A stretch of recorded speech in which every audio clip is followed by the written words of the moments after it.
Hi, everyone. I'm Amy Stevens, an innovation coach with Keep Indiana Learning and current teacher at the South Henry School Corporation. I have the beautiful gift of educating children in grades K through 5 and specifically a STEM curriculum.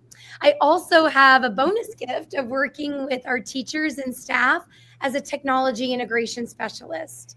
I caught wind of a journey that a dear friend and former superintendent has just experienced. And I thought to myself, oh my goodness, we have got to get to know Mr. Jeremy Duncan and hear just a little bit about his recent experiences in travels and education. Hello, Mr. Jeremy Duncan. Welcome, welcome. Could you please briefly introduce yourself? Absolutely. Thank you so much, Amy. I appreciate the opportunity. It's so great to see you and hear your voice. As Amy said, I am Jeremy Duncan. I am the superintendent currently at Fayette County School Corporation. That's Connorsville, Indiana. And so I previously was a superintendent at South Henry School Corporation, which is where Amy has the privilege of serving. And before that, a principal for a number of years at the elementary level and also a teacher at the elementary level. But truly consider myself to be an educator. If people ask me what I do, that's what I tell them. I'm an educator. And so I have the blessing of just being here and serving the people that do the hard work in the classroom, supporting what they do. And excited for the opportunity to tell you a little bit about some of my experiences here today. Oh, thank you so much. One of the things that Jeremy and I have worked on is the students on their path to purpose. And then through conversation, I found out that he, as a superintendent, was able to pursue a path of purpose, if you will, modeling that for students. And so I thought, oh my goodness, this journey to transform, to grow education has just sort of happened, and I needed to know more.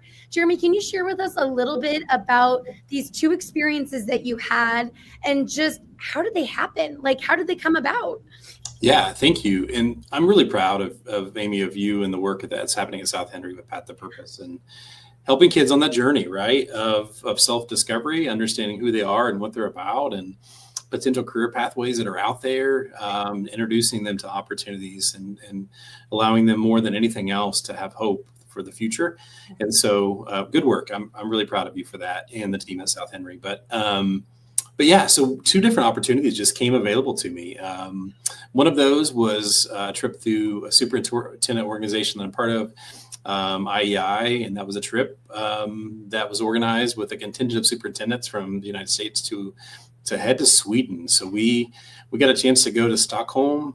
We, during that time, had a ton of different experiences, from meeting with educational leaders there through their parliament to visiting schools and watching the work in action in Swedish schools, to just really cool stuff, visiting museums and just taking in the culture.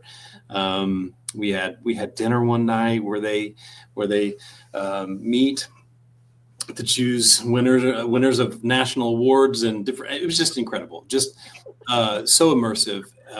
The experience was. And lots of things to bring back, but then also had the opportunity to be chosen by the Indian Association of Public School Superintendents to go on a trip in partnership with EF Tours to Panama in the month of October. Stark contrast between Stockholm, Sweden, and Panama City, Panama. A much different experience, but still an incredibly immersive experience with other educational leaders from throughout the country to take it. We went to an indigenous village while there, had a chance to see the way of life. I never thought I would see myself on a dugout canoe traversing down a river into an indigenous village to check out how life is lived there. But both experiences in different ways were just incredible.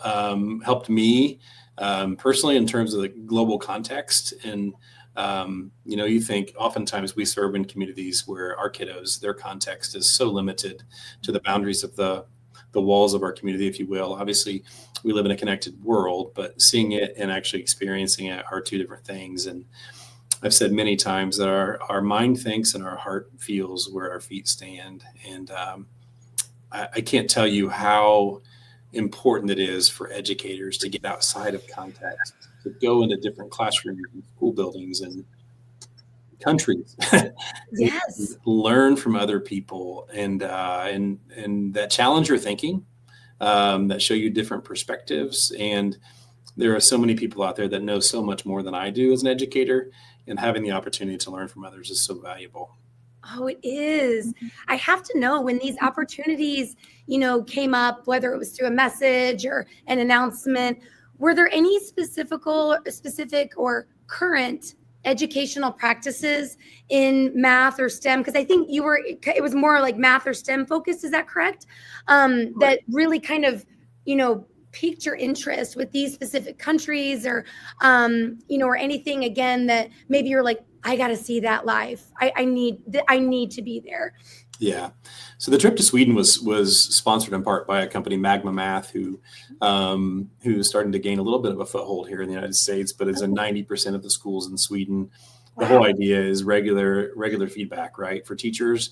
And so essentially, rather than just seeing the end, if you will, in terms of the result that a student gets after working on a problem, teachers are able to, in real time, through the use of artificial intelligence, essentially see the work that students have put into finding the answer, and diagnosing exactly where the mistakes were made on that journey to that answer. So we have here at Fayette County, we've already started the pilot of the program, and our feedback so far has been, this is not a sell for the company at all. It's a sell really for the process, right, of keeping a pulse on how kids are working, their thought process. We all know there's more than one way to get to an end. And boy, do we put handcuffs on kids when we don't allow them the opportunity to get to the end in a different way than what we have somehow prescribed. I saw that in classroom after classroom in Sweden, allowing kids the space, the grace, the flexibility to be thinkers. And we talked about it all the time as we put together our portrait of a graduate at South Henry. We talked about how we didn't want regurgitating test takers to be part of that, right? We wanted thinkers. We want kids who are able to solve problems. I mean, that's the whole idea behind the work that you do with your STEM focus in your classroom. But how many times does we as teachers, we have a prescribed methodology of finding the end, and we put kids in a box and we expect them to stay within those boundaries. And so, I love that. Remember those open response and re-engagement problems that we had in the elementary math curriculum? And it was so fascinating, like when I could host the strategy sharing circle, and we could put the problem, if you will, like up on a screen or display it somehow. And then, students would be able to either take a gallery walk, or they would be able to, physically see, or maybe it was like on a digital device. But regardless, students were open and welcome in a safe environment that was created by that teacher to see the work. And if two students got the same answer, it was so cool to see that and hear that strategy sharing. Well, Jeremy got the answer and I got the answer, but we didn't use the same strategy, yet we still got the same answer. And, oh, that's cool. And then how did that happen? Along with, oh, wait, Amy got the wrong answer. Okay, let's talk about how she came to that incorrect answer. And it wasn't looked at as a bad thing, right? So did you see just teachers creating that like culture of safe, conversation, that safe space, and just really embracing that process standard of failure? For sure. I think specifically about Sweden, because that's the context in which this the mathematic work happened that I saw. And one of the things that I took away was there's such a culture of trust there. And part of that culture of trust is the opportunity to fail, right? So, we I think hold the key within our own classrooms to creating that culture where failure is okay.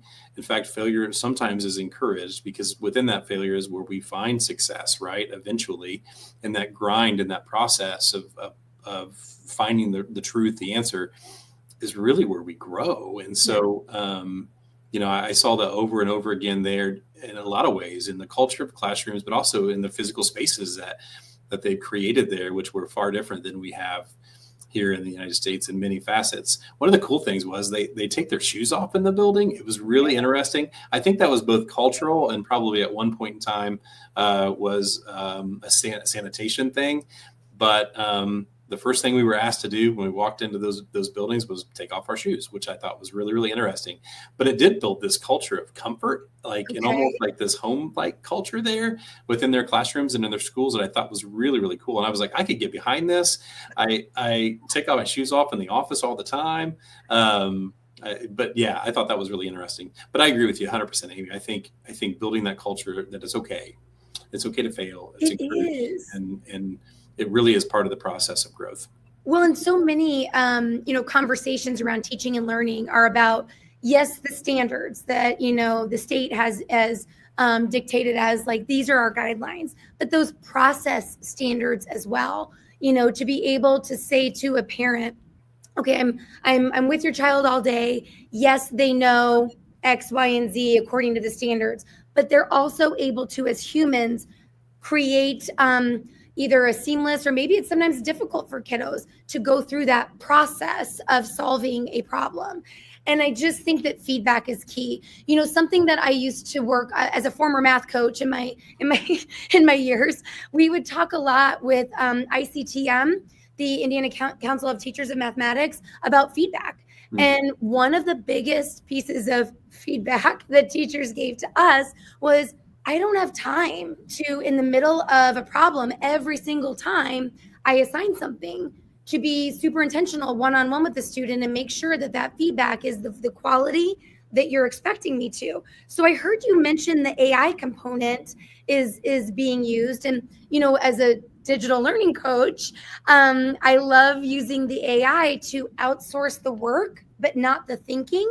Can you tell me a little bit about what you observed with how the thinking of the human is still preserved, but the work has been outsourced? Yeah, that's good. That's good. So the program that they were using, the Magma Math program, essentially what it does is it allows the opportunity for students to complete their work, to show their work using a stylus or their finger or whatever happens to be on the touchscreen device.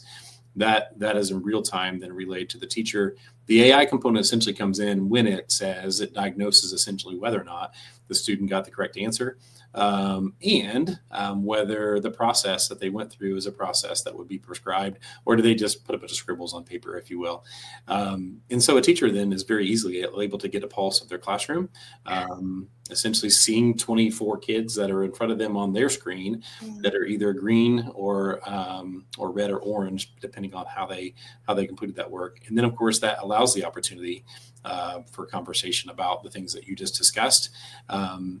But it does it in a way, obviously, that's efficient for the teacher. The struggle is real in terms of teaching and being able to dig in and diagnose and see and look at processes. This AI component does that for you, which I think is really, really awesome. And again, the early feedback that we're getting in our corporation is very, very positive in that regard. And I don't know that I could pry it out of some teachers' hands at this point after they've started using it. So that is amazing. Well, I have to share, did you get to interact with some students in each place? And if so, what was maybe a favorite interaction that you had with a student?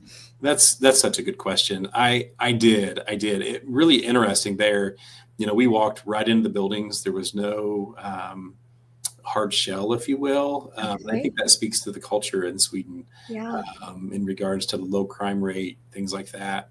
But it was really just strange. We're so used to walking into a building after going through several layers of defense, if you will. Yeah, which is needed, right? Keeping our kids safe. But that was a bit of a culture shock for me to see that. We walk in, kids are around us, and but had the opportunity to talk to kids. In Sweden, it's really interesting. So there are three main classes that they teach from a very young age are Swedish, mathematics, and English.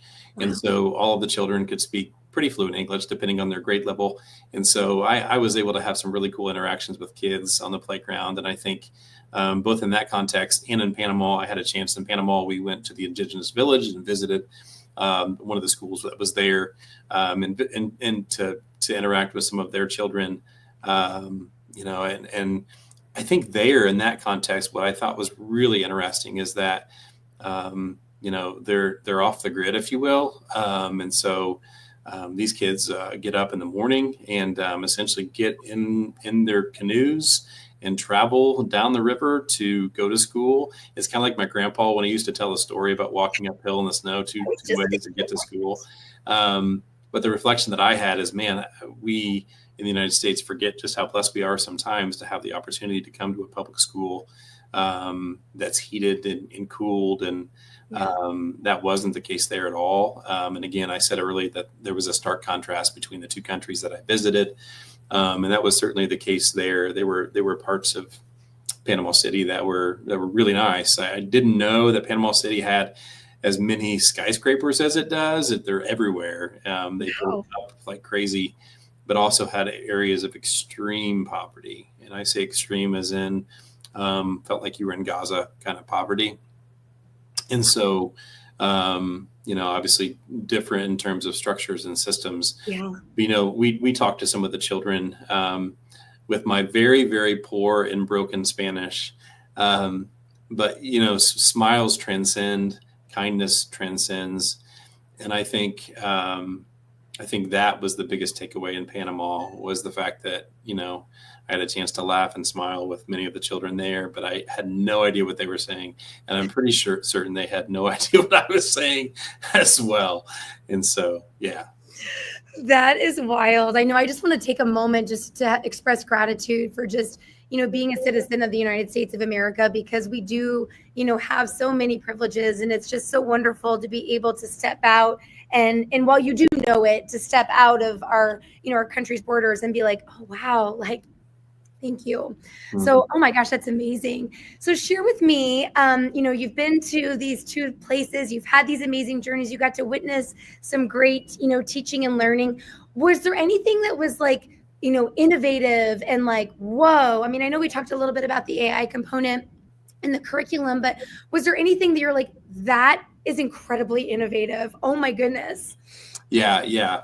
I don't know. I don't know. Maybe innovation is stepping backwards sometimes. Right. I know that sounds really, really strange, but I think I saw things that I was like, wow, this is really interesting. What I mean by that is like, so in Sweden, it's very cultural to take what's called fika each day. And so that essentially means you stop what you're doing. Yeah. And you take time to be in fellowship with those around you. Wow. And that doesn't matter what industry you're in, whether you're in a school or somewhere else, but they do that. And I think, the reason I say stepping backwards is because we live in such a fast-paced world. We tell our teachers, teach bell to bell. We all of these things are so very important as far as instructional time. And sometimes we just need to stop and slow down and spend time in fellowship with each other.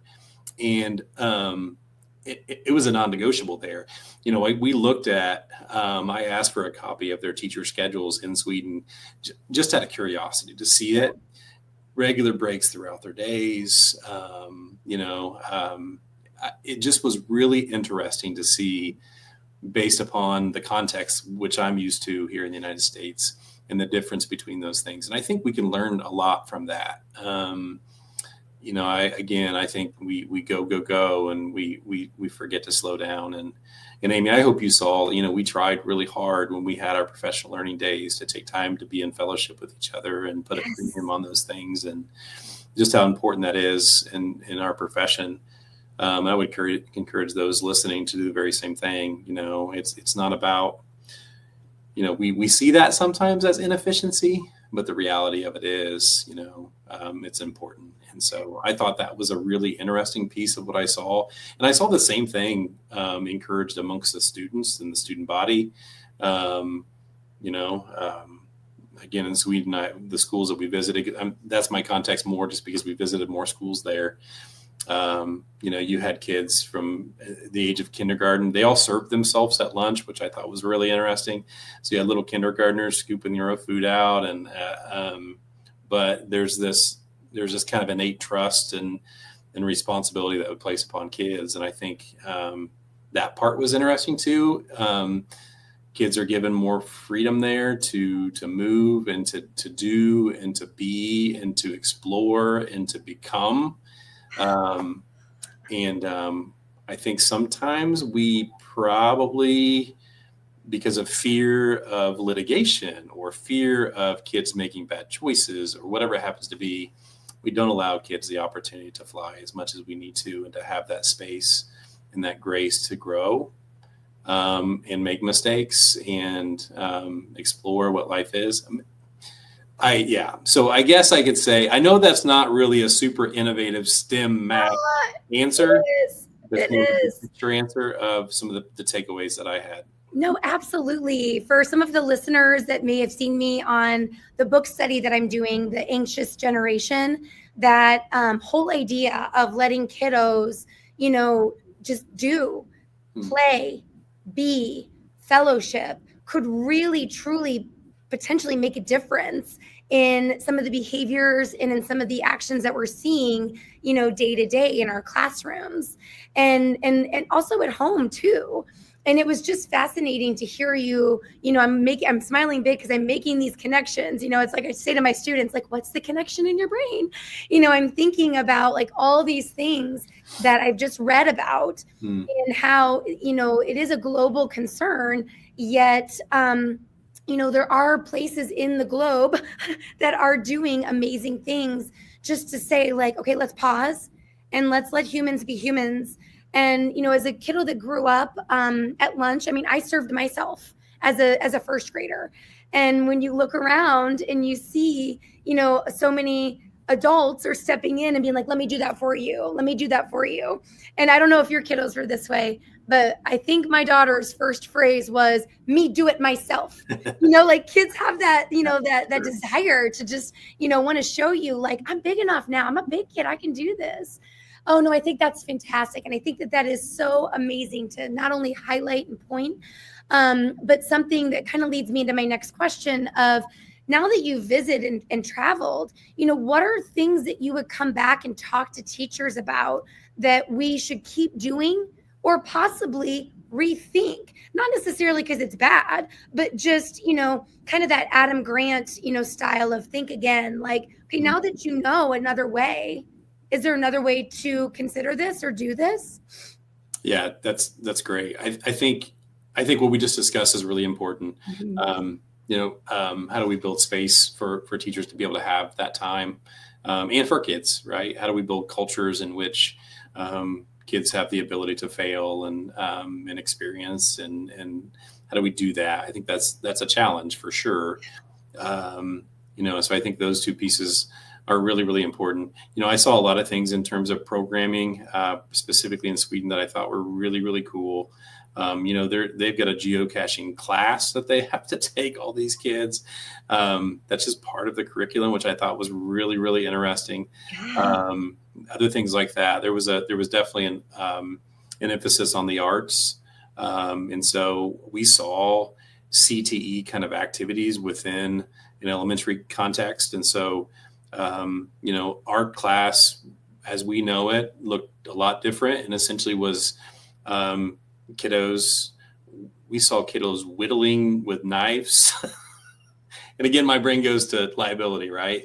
But for sure. But wow, just way different than what we would ever see here. And they had like a traditional, what we would know, it was like the old school wood shop, if you will, within elementary buildings, and they were using them. And I think to myself, again, carefully and with boundaries, like how do we build maker spaces and innovation spaces in our buildings that aren't just that in title, that are that in practice. And what I mean by that is, we oftentimes think, the buzzword of the day, and we try to jump into things and we try to make things happen, but the reality of it is the work is what matters. And so how do we build systems in which that's what we're chasing, right?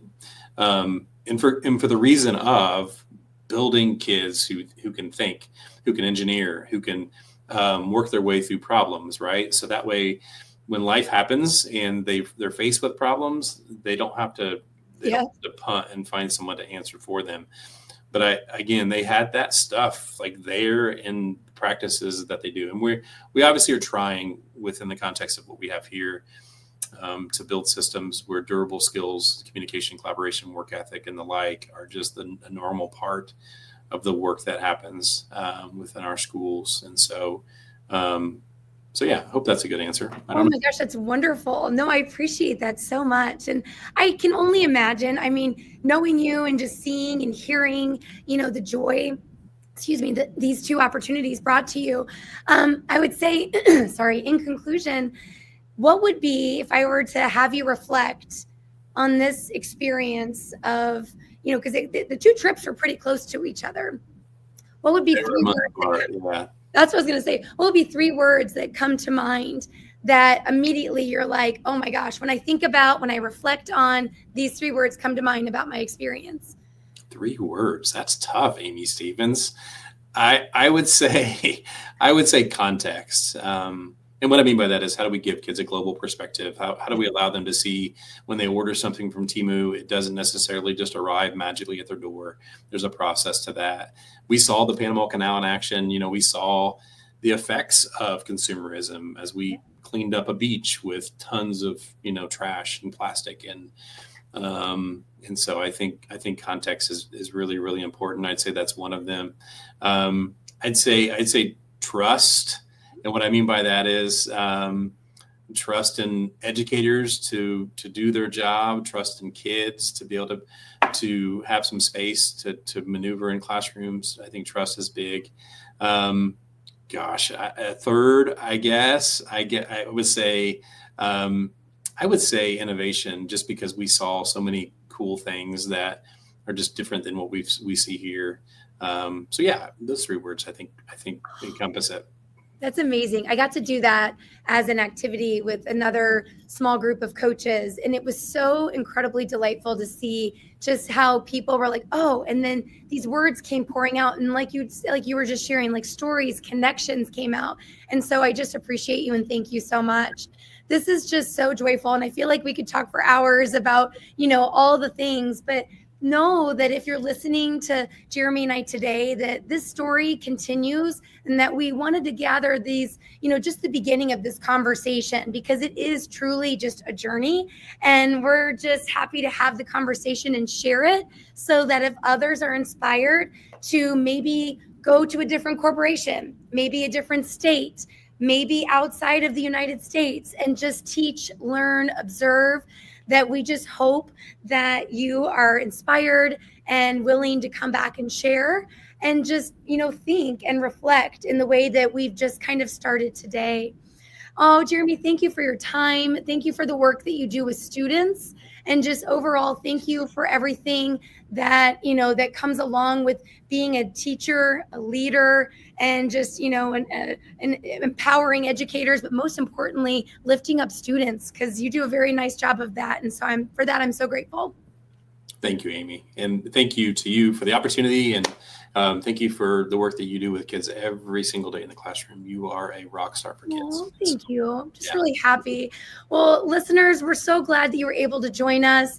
Again, we can't wait for you to maybe watch or reflect on our conversation today via our social channels. But in conclusion, we just want to say, have a wonderful day. We're wishing you the best, and thank you for joining us.